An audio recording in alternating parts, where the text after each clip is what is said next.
All stories need conflict. If the necromorphs could be defeated with headshots and traditional military tactics, there would be no dead space. Other video game narratives operate similarly, their existence necessitated by both storytelling beats and their design as games. What challenges protagonists, and by proxy, players, between the title screen and the end credits? Sometimes it's the literal external forces standing in the way. Slashers, asteroids, the government, space itself, giant dragging tentacles. Other times, it's internal, screaming visions of your dead girlfriend, letting go, regret, failure, constant tear between what you want and what the galaxy needs. Seen more and more prevalently as the narrative medium evolves and changes. Conflict's primary purpose, no matter the form, no matter the medium, is simple: to add uncertainty as to whether a character's goal will ultimately be achieved. Conflict is what drives the Dead Space series in more varied ways than many other series I can consider. It approaches conflict in a number of concrete ways, but begs with each entry to frame those same forces a little differently.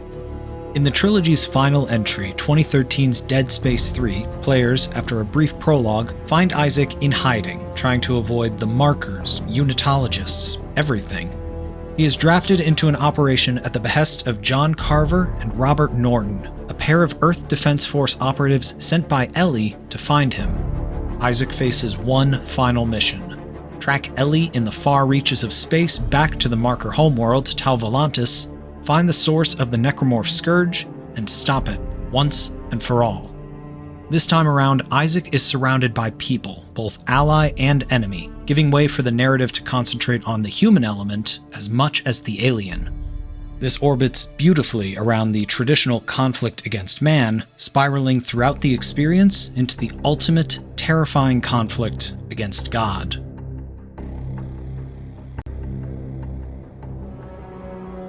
Dead Space 3 departs from its predecessors by giving Isaac a larger ensemble of human characters to interact with, most notably the Circle, the unitologist paramilitary. With the Circle lies the primary conflict against man. Once resigned to zealous corpses and sinister characters on the other side of a blast-proof window, now Isaac has to physically fight through unitologists to reach his goal. At this point in the story, 3 years after Titan Station's destruction, Unitology has accelerated from evangelizing to crusading. The funds amassed from across their galactic following helped fund their militarization, giving the Circle the ability and resources to stand against and overthrow EarthGov. While the Unitologists of the past were more than happy to await convergence to make themselves ready as it drew near, they now see their faith under direct threat. Unitology no longer operates in the background behind societal norms.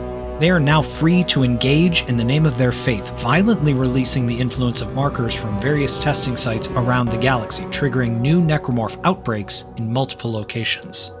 We find the Circle at the height of its power, disseminating its message via lunar zeppelin to a moon-based colony, having completed several campaigns of quote-unquote liberating markers throughout space. As the only noted person to have destroyed markers before, the Circle targets and hunts Isaac as soon as they find him. Though they do so in the name of their faith, the militarized unitologists are still just people, albeit radicalized. They rush Isaac, they attempt suicide bombings, they stand opposed to his mission. They are people, twisted by promises and beliefs that have long encouraged them to embrace death, with nothing to lose and everything to gain. On that same vein, at the top of the hierarchy is Jacob Danik, the leader of the Circle. Though his history from before the marker attacks precluding Dead Space 3 is unknown, his actions throughout the game do enough to paint him. As a faith-based leader, he claims to be the mouthpiece of the divine, allowing him to wield the might of militarized followers. Danik represents the more forceful agenda of Unitology. They will no longer wait for convergence, they will trigger it themselves. They will leave others to be taken while they live to awaken more markers elsewhere. His appearances and missives scattered throughout the journey are for the express purpose of emboldening his followers and hindering Isaac. Danik is constantly attempting to kill Isaac. He undermines Isaac's progress with propaganda, coerces important items away by threat of force, and, in the end, reactivates convergence on Tau Volantis. All of this in the name of faith, of which Danik is too deep in to see the logical ramifications of. In a series full of horrifying necromorphs and monsters, I have never wanted to see a character defeated as badly as Danik. Testament to the conflict that he provides, even as a mere man.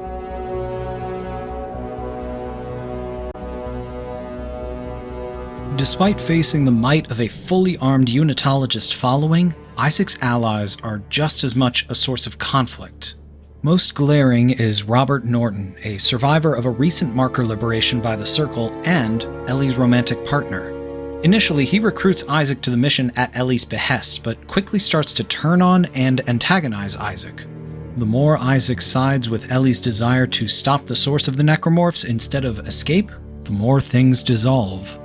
Norton continues to see Isaac's desire to push on as a threat to his relationship with Ellie, believing that Isaac is just trying to side with Ellie and against Norton to win her back after their relationship broke down in the past few years. In the end, Norton summons Danik and the Circle to Tau Volantis.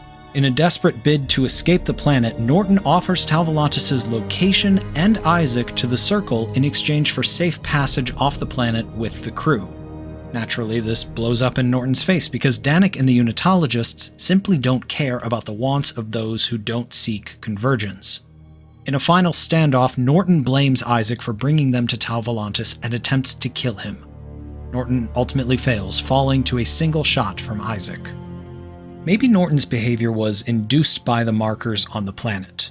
Perhaps it was exacerbated by circumstances, the cementing feeling that this trip was a suicide mission. Maybe it was driven by passion, a desire to protect and live out whatever time he has left with a person he loves. No matter the source, Norton's sense of self-preservation sets him up against Isaac, deterring his and the crew's efforts every chance he can get. Faced with death, overwhelming opposition, and a chance to escape it, it's ultimately hard to fault him. Then there's John Carver, the player 2 in cooperative play, who remains present and nearby throughout the entire story. Narratively, he struggles throughout, coping with feelings of failure as a partner and a parent after losing his family to a necromorph outbreak. Throughout Dead Space 3, he's less of an antagonist and more of a point of challenge, contention, and perspective for Isaac. A career military operative, Carver tends to put the mission first, progress at any cost. Norton threatened the mission, so it is acceptable to have killed him. If we didn't cut the hijacked lift with Santos, a longtime ally, inside, it would have dragged the entire cliff and everyone else down with it. Sacrifice one so the many may continue. If we don't close this door, then we all die, instead of closing this door and only Ellie dying. At each of these points, Isaac seems to stand opposite him. I shouldn't have killed Norton. I could have saved Santos. I failed Ellie. Carver challenges Isaac each and every time, justifying what had to be done for the good of the mission, even as it seemed to fail the individual. Carver is the personified need, while Isaac embodies want. Closer and closer to the end of the journey, Carver begins to ease up, perhaps as a counterweight to Isaac's rage at losing Ellie. And at the end of the line, Carver opposes Isaac one more time, now siding with the individual instead of the mission. At this point, Ellie is revealed to still be alive, as Danik holds her hostage at the source of the machine capable of restarting convergence or stopping it at the source. Given the choice of saving Ellie but losing to Danik, or overcoming Danik at the expense of Ellie, Carver takes matters into his own hands and gives Danik what he wants. Everyone, don't let it all go dark, Isaac. There's more than one kind of right. No! Perhaps in that moment, Carver condemned Earth and all of humanity to death. Logically, one could easily say he made the wrong call. But to stand against the futility of destruction, to even for a moment give someone a last chance to say goodbye, there are worse forms of conflict you could perpetuate. Was it an attempt to do right after years of feeling like he'd done wrong?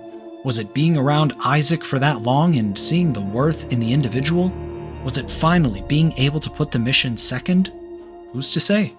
But in those moments, Carver stood against Isaac as nothing more than a man. Not an obstacle, neither right nor wrong, but as a counterpoint. Sometimes the mission needs to come first.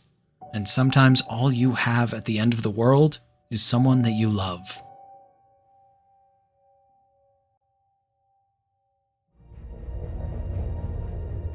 Then, without warning, the storm lifted and we saw them. They towered like gods with a twisted Olympus rising behind. Before I knew what was happening, I had fallen to my knees and was weeping uncontrollably, overwhelmed by my utter insignificance. These are the words left behind by a 200-year-old data log detailing an expedition's first encounter with, albeit long since frozen, alien life. To know that there was life so long before us, so advanced in their existence only to suddenly cease, is mortally humbling. To learn that the supposed birthplace of the marker was not the birthplace but just another fallen civilization is demoralizing, especially as your own race grapples with the same problems.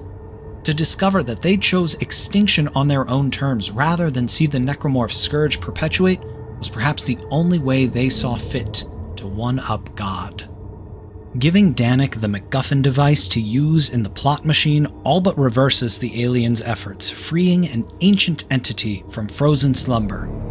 The convergence events that Isaac narrowly escapes, stops, and subverts all had one end product in mind: the creation of a necromorph moon, a literal moon-sized necromorph entity created from the gathered biomass of necromorph and other organic material.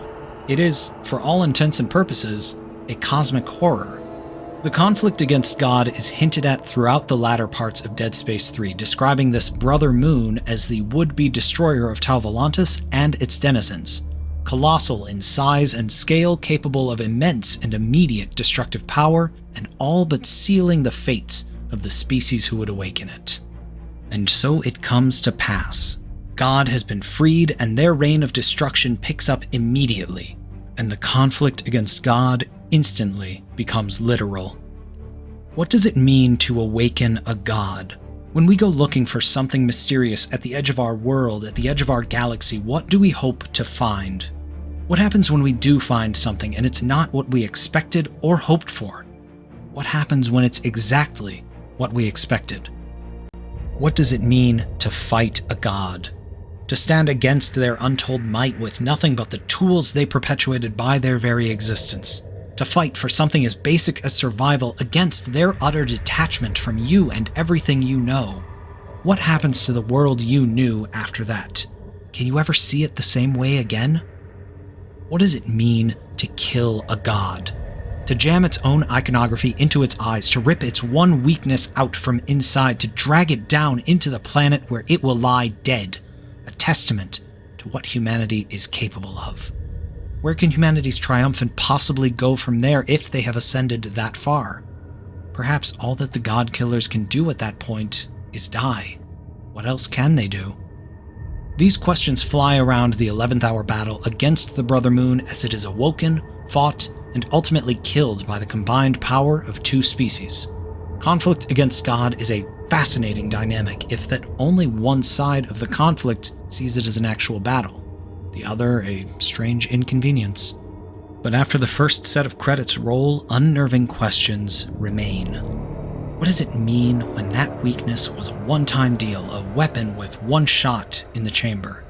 When we realize this was the youngest, the newest god, what does it mean if this was just part of a pantheon?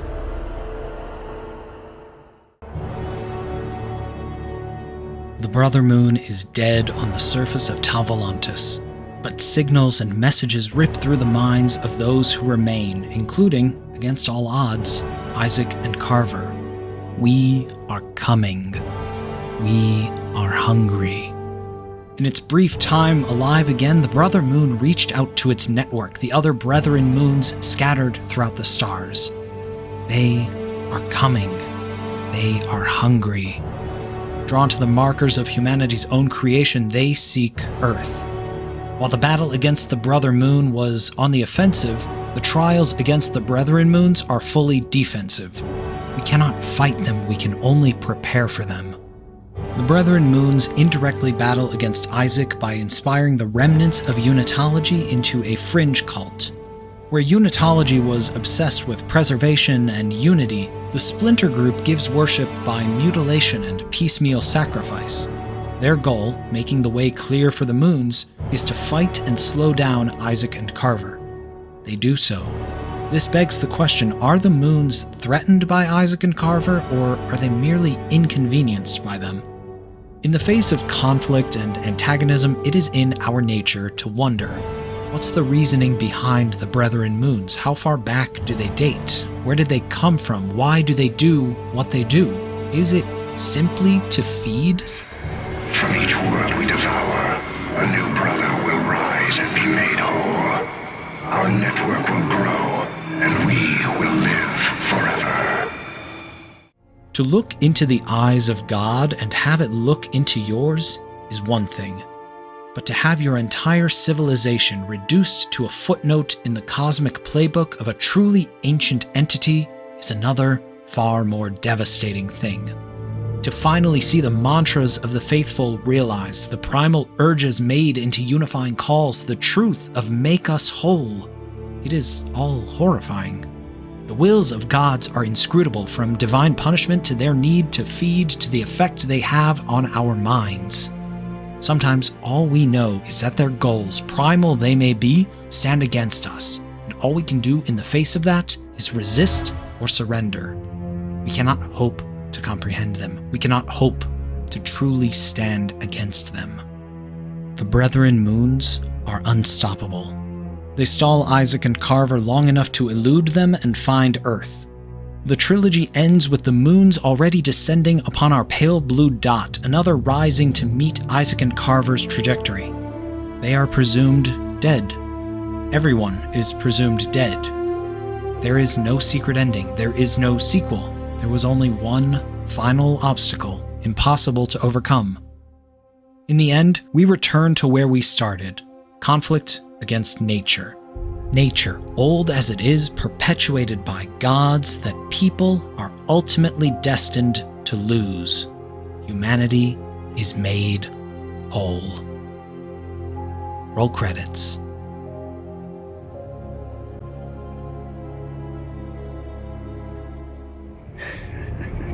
I remember telling my college professor I wanted to study xenoarchaeology. He laughed right in my face. "There's nothing to study," he said. "It's all dead space." All stories need conflict. If humans were truly alone in the galaxy, there would be no dead space. Sometimes it's the literal external forces standing in the way. Necromorphs as defined by nature. Humans as defined by their multifaceted desires, both individually and societally. Or God, be it in faith or form. Other times it's internal. The self, struggling between wants and needs. Our own internalized pain given form and voice by our regrets. Conflict's primary purpose, no matter the form, no matter the medium, is simple: to add uncertainty as to whether a character's goal will ultimately be achieved. Across 3 entries, Dead Space explored as many of those conflicts as it could, different as they are individually, but all woven into the same narrative thread. They complemented each other, occupying polar ends of a scale to provide a balanced scope of obstacles to overcome. They challenged and intrigued, making the victories that much more satisfying and the defeats that much more tragic. That is the core of conflict. Pushing against the story's perspective so that the protagonist and their proxy, whether reader, viewer, or player, have the chance to push back and see it through, one way or another. "There's nothing to study," he said. "It's all dead space." Dead space. How truly comforting a notion in the face of so much conflict.